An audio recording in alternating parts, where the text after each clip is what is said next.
Agar jinsiy aloqa 1-2 minut davom etsa, bu normalmi yoki kasallikmi? Aynan shu savolga bugun men sizlarga javob beraman. O'zi tez bo'shanish nima? Shuni bilib olish kerak. Tez bo'shanish bu erkak kishi aloqa vaqti ayolidan oldin, ya'ni ayol orgazmdan oldin bo'shanib qo'yishi tez bo'shanish deyiladi. Lekin tez bo'shanish ba'zi holatlarda normal bo'lishi mumkin. Ushbu normal holatlarni video davomida batafsil aytib o'taman. Tez bo'shanishning asosiy sabablari. Eng kerakli joyi. Birinchi navbatda stress va asabiylik. Stress nafaqat tez bo'shanish, balki orgazmda turli xil kasalliklarga olib keladi. Shu holatda ham tez bo'shanishga. Agarda erkak kishi ko'chada, uyda yoki ishxonasida ko'p stressga tushsa yoki asabiylashsa, unda tez bo'shanish kuzatilishi mumkin. Ikkinchi sabab esa haddan tashqari sezuvchanlik. Ya'ni erkak kishining olatida joylashgan darzal nervlarini haddan tashqari sezgirligi oshishi. Bu holatda ham tez bo'shanish kuzatiladi. Lekin buni o'zini aniqlash usullari bor. Buni aniqlashni video davomida ham aytib o'taman. Uchinchi sabab esa uzoq vaqtdan beri jinsiy aloqasi bo'lmasligi. Aynan shu holat normal holat hisoblanadi. Ya'ni organizm jinsiy aloqani xohlaydi. Lekin u narsaga yetishganda organizm tezda bo'shanib qo'yadi. Shuning uchun tushkunlikka tushmang. To'rtinchi sababi gormonal o'zgarishlar, ya'ni testosteron miqdori pasayishi. Testosteron miqdori pasayganda ham tez bo'shanish kuzatilishi mumkin. Testosteron pasayganlik belgilari birinchi navbatda termoregulyatsiya buzilishi. Ya'ni sal issiq havoda terlab ketadi, sal sovuq havoda sovqatadi. Ikkinchisi esa asabiylik, ya'ni stress, asab buzilishi. Ushbu holat ham testosteron pasayishining ikkilamchi belgisi bo'lishi mumkin. Beshinchi sabab esa prostata bilan bog'liq kasalliklar. Ya'ni prostata bezi bizga nima qilib beradi? Prostata bezi bizning moyaklardan ishlab chiqarilayotgan testosteronni parchalab beradi.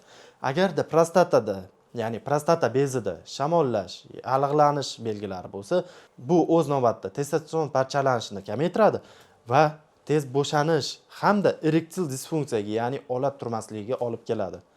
Shuning uchun, hurmatli do'stlar, agarda sizda prostata bilan bog'liq muammolar bo'lsa, kechiktirmasdan urolog mutaxassisiga murojaat qilishingizni tavsiya qilaman. Endi erkaklar qiladigan eng katta xatolarni aytib o'taman. Birinchi navbatda ko'pchilik erkaklar muammo bo'lsa darrov internet tarmoqlariga yuzlanadi. Ya'ni internet tarmog'idan oqtaradi, qaysi dorini ichsam bo'ladi, nima qilsam bo'ladi, nima qo'ysam bo'ladi. Va shunga bitta hikoya esimga keldi. Bir bemorim bo'lgan. Ushbu bemorim uylanishdan oldin juda ko'p masturbatsiya bilan shug'ullangan. Ya'ni kuniga 2 marta, vaqt kelsa 3 marotaba. Xo'p, masturbatsiya vaqtida tez bo'shanyapman deb to'yidan bir hafta oldin internet tarmoqlari, ChatGPT, Google yoki Instagramdan har xil videolar ko'rib, o'ziga har xil dori-darmonlar ichishni boshlagan. Dori-darmonlar foyda bermagandan so'ng bizni qabulimizga kelgan. Ya'ni qabulimga kelgan. Qabulimga kelganda undan so'rasam, to'yiga уже 4-5 oy bo'lgan. 4-5 oy davomida u bir necha marotaba lidokain sprey bilan foydalanib ko'rgan. Lidokain sprey bilan foydalanganda unda jinsiy aloqa vaqti cho'zilgan va ushbu bemorimizda biz denervatsiya operatsiyasini o'tkazib berganmiz. Va buning oqibatida esa endi ushbu bemorimiz butun umr tez bo'shanishdan xalos bo'ldi. Ya'ni aytmoqchi bo'lgan narsa, hurmatli do'stlar, agar sizda tez bo'shanish bo'layotgan bo'lsa, internet tarmoqlariga bas, faqatgina urolog, androlog mutaxassisiga ko'rinishingizni tavsiya qilaman. Chunki internet tarmoqlarida, shu ChatGPTda ham sizning shikoyatlaringizni to'liq o'rganmaydi va to'liq siz bilan muloqot bo'lmaydi. Shuning uchun malakali urolog, androlog mutaxassisning oldiga boring, sizga tez bo'shanishni eng zamonaviy yechimini qilib beradi. Shu navbatda men ham qanday qilib muammoni kamaytirsa bo'ladi? Xo'p, birinchi navbatda aloqa vaqti nafasni nazorat qiling. Ya'ni iloji bo'lsa chuqur-chuqur nafas oling. Tez bo'shanishni xayolingizdan chiqarib yuboring. Ikkinchisi, shoshilmaslik. Aloqa vaqti asta-sekinlik bilan harakat qiling. Shoshilmang, hech kim sizni orqangizdan quvlagani yo'q. Birinchida aytganimizdek, nafasni nazorat qilsangiz, shu navbatida ikkinchisi ham to'g'ri keladi. Shoshilmaysiz. Uchinchisi, muntazam sport bilan shug'ullanish. Chunki sport bilan shug'ullansangiz, organizmda qon aylanishi yaxshilanadi va buning oqibatida esa sizda gormonal o'zgarishlar yuzaga kelmaydi va testosteron miqdori, ya'ni darajasi baland bo'ladi. Va buni hisobida esa sizda tez bo'shanish hamda erektil disfunksiya bo'lmasligi ehtimoli juda katta. To'rtinchisi, Kegel mashqlari. Bu mashqlar kichik tos sohasida qon aylanishini yaxshilashga yo'naltirilgan mashqlar. Bu mashqlarning ichida eng oddiysi orqa peshokning sfinkterini ritmik qisqartirish. Ushbu mashq sizga nima beradi? Ushbu mashq sizda kichik tos sohasida qon aylanishini yaxshilashni hisobiga moyaklardan testosteron ishlab chiqarishni yaxshilaydi hamda prostatada dimlanishlarni kamaytiradi va prostatada testosteron parchalanishini yaxshilaydi. 5-si esa aytib o'tganimizdek malakali mutaxassisga murojaat qilish. Oldingi hikoyamizda aytganimizdek, hech qachon internet tarmog'idan o'zingizga davo izlamang. Aytmoqchi bo'lganim, internet tarmog'idan davo izladingiz.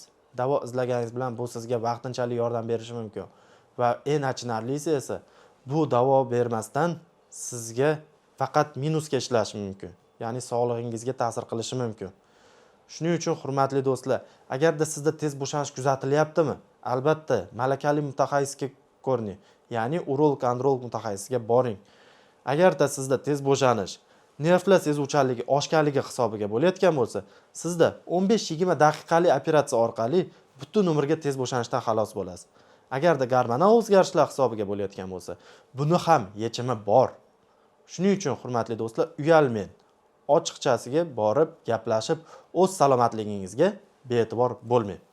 Qo'shimcha tariqasida bir narsani aytib o'tmoqchiman. Tez bo'shanish oilaviy munosabatingizga ham ta'sir qiladi. Ya'ni agar erkak kishi tez bo'shansa, ayol kishini orgazm hissiga yetkaza olmaydi. Buni navbatda esa orgazmga yetmagan ayol kishi juda asabiy va stress holatda bo'ladi va o'z navbatida erkak kishi bilan munosabati buzilishni boshlaydi. Ya'ni ko'p urush, janjallar bo'ladi va buning oqibatida esa oilalar buzilib ketganlarni ham eshitganmiz. Shuning uchun hurmatli do'stlar, agar sizda tez bo'shanish bo'layotgan bo'lsa, albatta uyalmasdan qabulga keling. Sizlarga eng zamonaviy yechimni qilib beraman. Xulosa qilib aytganda, tez bo'shanish kasalligi ko'p erkaklarda uchraydigan muammo. Lekin bunga to'g'ri yondashuv va to'g'ri tashxis qo'yilsa, buni albatta yechimi bor. Agarda sizda ushbu mavzuda savollar bo'lsa, kommentariyaga yozib qoldiring va shu kabi foydali ma'lumotlarni o'tkazib yubormaslik uchun kanalga obuna bo'ling.